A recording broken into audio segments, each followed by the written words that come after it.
Agora nós vamos dar início à segunda parte, que é o tecido hematopoético. O tecido hematopoético é aquele que relaciona-se com a produção de células sanguíneas. Ele também faz parte do tecido sanguíneo, certo? Às vezes, como eu disse a vocês na aula anterior, ele confunde tecido hematopoético com sanguíneo. O sangue, as células que compõem o sangue, certo? Tecido sanguíneo. Hematopoese, processo de produção de células sanguíneas e de defesa do corpo. Então, vamos lá ver características do tecido hematopoético. Hematopoese.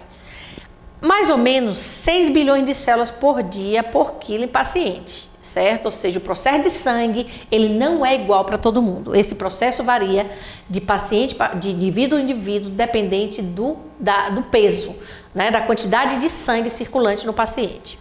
Nós vamos ter aqui a eritopoese, granulopoese, trombopoese, esses nomezinhos aqui, tudo com terminação ese, que significa produção das células do sangue. À medida que for produzindo eritrócitos, ou granulócitos, ou plaquetas, ou linfócitos, vai recebendo um nome específico, certo?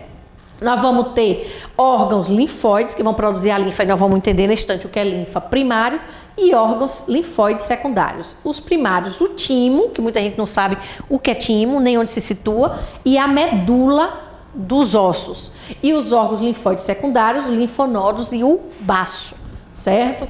Então vamos lá. A hematopoese ou hematopoiese, hemato ou hemo significa sangue, poiese significa fazer, produzir sangue. Estuda os fenômenos relacionados à origem, à multiplicação, à maturação, amadurecimento das células primordiais e precursoras ao nível da medula óssea vermelha. Por quê? Porque antes de formar a célula sanguínea, nós vamos ter células-tronco. Essas células-tronco que vão originar, amadurecer mesenquimais e vão originar células sanguíneas lá na medula óssea vermelha do sangue. A hematopoese, ela começa no período intrauterino, quando a gente ainda está na barriga da mãe. E aí, a fase pré-hepática, o que vai acontecer aí? A partir dos 2 meses de vida, quem vai produzir o sangue inicialmente é o fígado.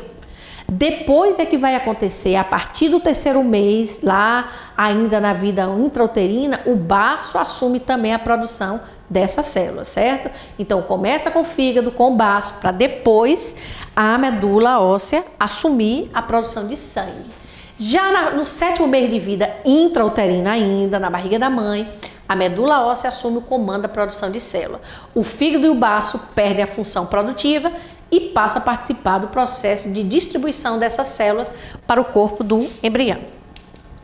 Tecido hematopoético é um tecido conjuntivo, responsável pela produção de células sanguíneas e da linfa, e localiza-se no interior de alguns tipos de ossos grandes, como o fêmur, como caixa craniana, a medula, a coluna, né? Esse tecido é o precursor da medula óssea vermelha. Tipos de tecido hematopoético, mieloide e linfóide, certo? Vamos ver a diferença entre eles. E mieloide, todos aqueles que a gente já falou, eritrócitos, leucócitos, neutrófilos, monócitos, eosinófilos e trombócitos, que são as plaquetas.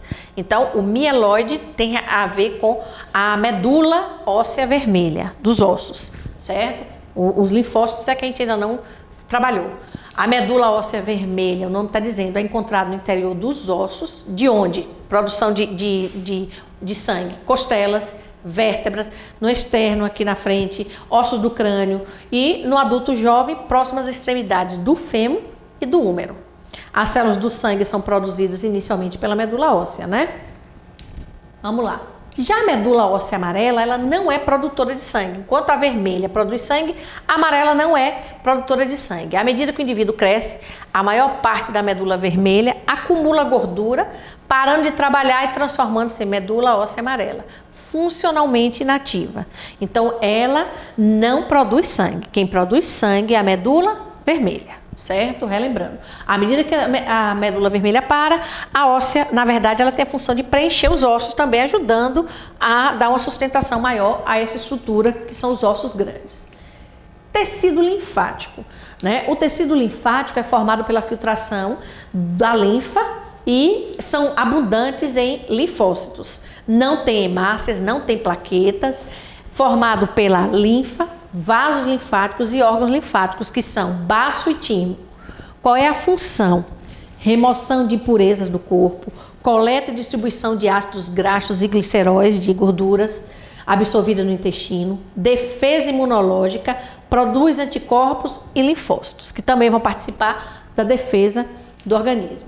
O sistema linfático, então, é composto por vasos linfáticos, onde circula a linfa, e órgãos linfáticos que distribuem a linfa, certo? Repare que, tem como se fosse uma rede no nosso corpo de gânglios e vasos linfáticos. E vamos ver o timo, as amígdalas, função das amígdalas e baço. E aí a gente encerra o sistema linfático. A linfa é um líquido, parecendo água, que circula pelos vasos linfáticos, mas a composição, pelo fato de ser semelhante ao plasma, às vezes a pessoa fala que é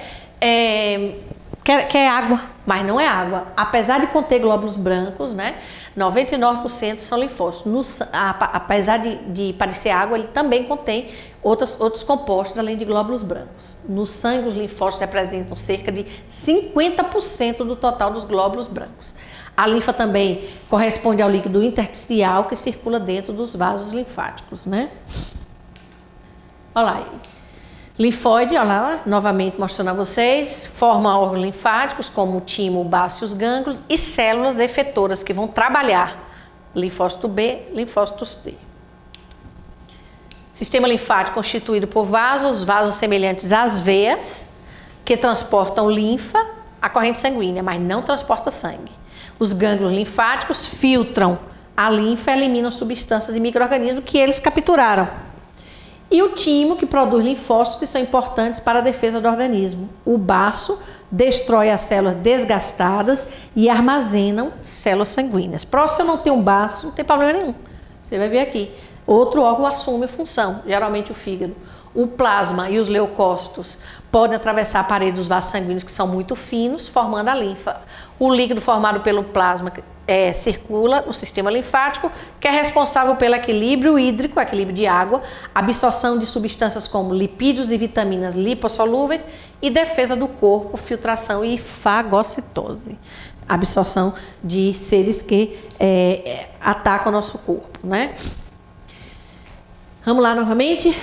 Tecido linfático responsável por órgãos, como nós vamos ver agora, você já viram ali que ele forma uma rede, e nós temos alguns principais embaixo. Quando você tem uma íngua, ela geralmente se situa embaixo do braço, aqui na garganta, atrás, na região da virilha, tudo isso, onde nós temos o que a gente chama de íngua, aqueles que parece um tumorzinho, só que não cria uma carnosidade amarela, né? Fica durinho, depois desaparece, dói, fica doendo, depois desaparece. Finalmente, para a gente acabar, os órgãos que compõem o sistema linfático. O timo, ele se situa aqui atrás do coração, exerce uma função protetora com a produção complementar de anticorpos, é o órgão responsável pela produção de hormônios que vão estimular outros órgãos linfáticos, né? E é o local onde o linfócito T se especializa, mais desenvolvido em homens do que em mulheres. Lá ele, tá vendo? Parecendo assim um bocado de lóbulo, cada partezinha dessa é chamada de lóbulozinhos, todo divididinho, bem pequenininho. O baço, que ninguém lembra que o baço existe, o baço está abaixo do diafragma, que é o músculo aqui respiratório, e próximo ao fígado, certo? O baço, às vezes, ele tem uma inflamação, e aí é preciso tirar o baço, uma cirurgia, né? É um corte muito grande, tira o baço, mas não tem problema nenhum. A função que o baço exerce, o fígado assume, certo? Mas ele é fundamental, ele tem função. Responsável por remover da circulação as células sanguíneas velhas e gastas, a hemocaterese, retirar da circulação, e controlar a quantidade de sangue que circula em veias e artérias. Então, ele é fundamental. E, finalmente, tonsilas. O que são tonsilas? A gente conhece tonsilas como amígdalas. Amígdalas fazem parte do sistema, elas não estão ali, elas não inflamam sem uma razão, não. Elas estão ali para filtrar todo o ar que entra pela boca. Às vezes, quando ela inflama, elas criam umas coisinhas amarelas que são pus, por isso que são fedidos, né? Fica um cheiro bastante desagradável.